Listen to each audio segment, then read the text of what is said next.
네, 안녕하세요. 정기신문 강수진 기자입니다. 정기신문은 전기 에너지 분야에서 활동하고 있는 주요 인물들을 만나서 이분들의 계획과 또 여러 구상을 들어보는 인터뷰 라이브를 유튜브 채널로 런칭합니다. 독자 여러분들의 많은 관심 바라고요. 오늘은 그 첫 소식으로 최근 국회 본회의에서 통과된 적합성 평가 관리 등에 관한 법률을 대표 발의한 이훈 더불어민주당 의원 만나서 여러 이야기 나눠보겠습니다. 의원님 안녕하세요. 네, 안녕하세요. 네. 멀리서 오셨는데. 네, 감사합니다. 네, 반갑습니다. 예.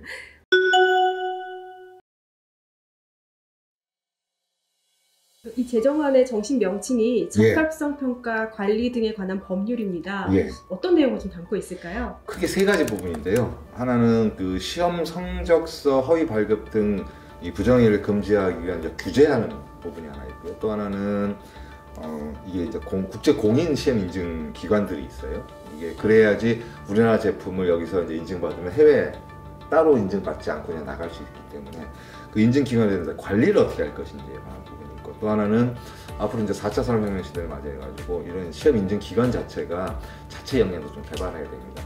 경쟁력으로 따지면 이런 시험 인증 기관은 우리나라만 있지 않고 전 세계에 다 있는데 이 전 세계는 세계적으로 좀 글로벌 사이즈에서 일하는 시험 인증 기관들이 있거든요. 거기에 비해 보면 우리나라 시험 인증 기관들의 규모도 좀 작고, 비해 보면 그다음에 역량도 아직 거의 미치지 못하면서 이것도 하나의 고부가치 서비스 산업으로서 발전시키기 위해서 이제 역량 지원도 좀 해야 될 것 같아요. 이런 것들 세 가지 부분에 대한 법을 좀 담았습니다. 그래서 왜냐하면 이게 규제에 관련한 법이 대부분이에요. 그러니까 인증기관을 규제하고 이런 규제법이기 때문에 당장의 이해 당사자인 인증기관들이 반대할 줄 알았어요. 근데 오히려 그 사람들이 이 법이 필요하다고 얘기했어요. 자기들도 아는 거죠. 자기들이 그런 사업, 인증 사업을 하고 있지만 이 법이 없음으로 인해서 너무 시장이 정리되지 못하고 체계화되지 못했다는 이해를 한 거죠. 그래서 이해 당사자들이 동의를 하니까 당연히 뭐 학계나 관련 당사자들 전부 다 우리 정치권 내에서도 국회에서도 여야 의원들이 잘 동의를 해주셔서 통과가 됐습니다. 부실 성적서를 제출했을 때 이제 분명히 처벌할 수 있는 근거가 좋았고, 또 하나는 혹시 그러한 문제 제기가 됐을 때 지금까지는 조사할 수가 없어요. 해당 인증 조사하거나 자료 제출 요구하거나 이래서 조사를 더 해야 되는데 그 근거들이 없었는데 이런 근거들 좀 마련했고요.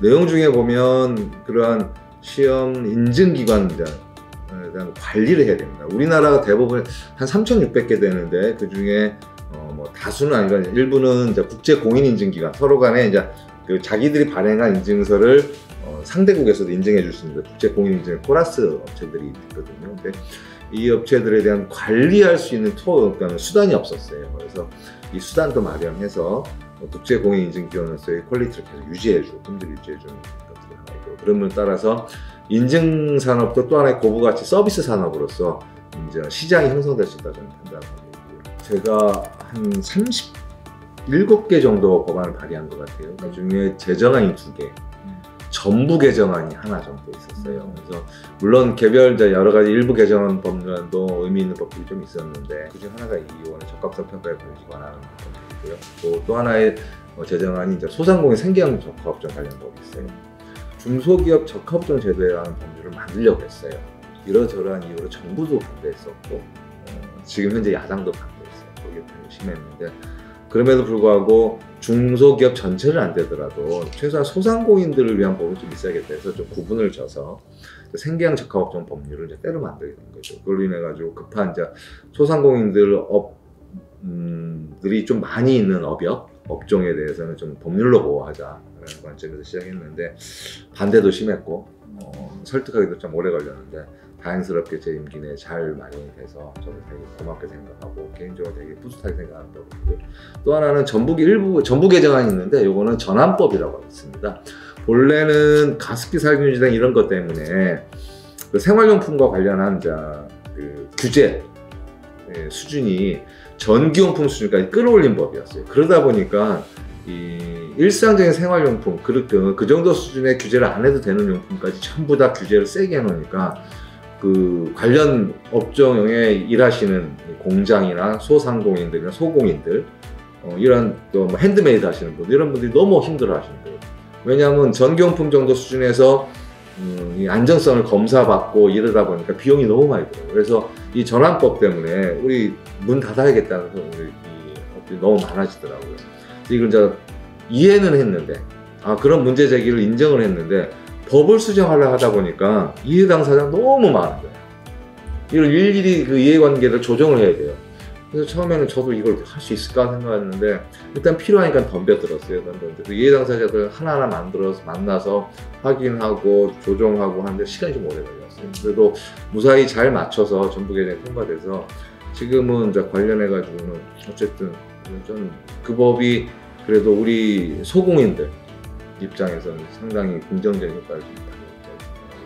저도 21대 국회는 저는 어쨌든 결론적으로 제가 이제 불출마를 선언하는 입장이고 그래서 국회의원으로서 일할 수는 없는 상황인 것 같고요.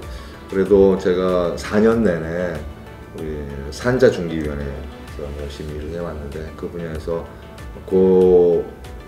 그러면서 생겼던 제 고민도 있고요.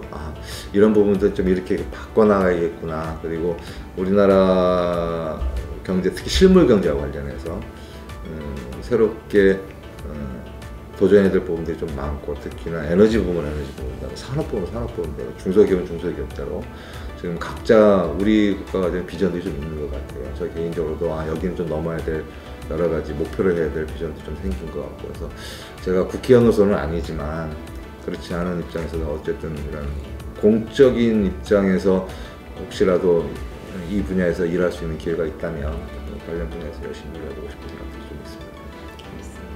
의원님의 새로운 행보도 저희 정기신문이 함께 응원하겠습니다. 고맙습니다. 네, 감사합니다. 예, 감사합니다. 네, 오늘은 이훈 더불어민주당 의원과 함께했고요. 다음에도 전기 에너지 분야의 주요 인물들을 인터뷰 라이브가 찾아가겠습니다.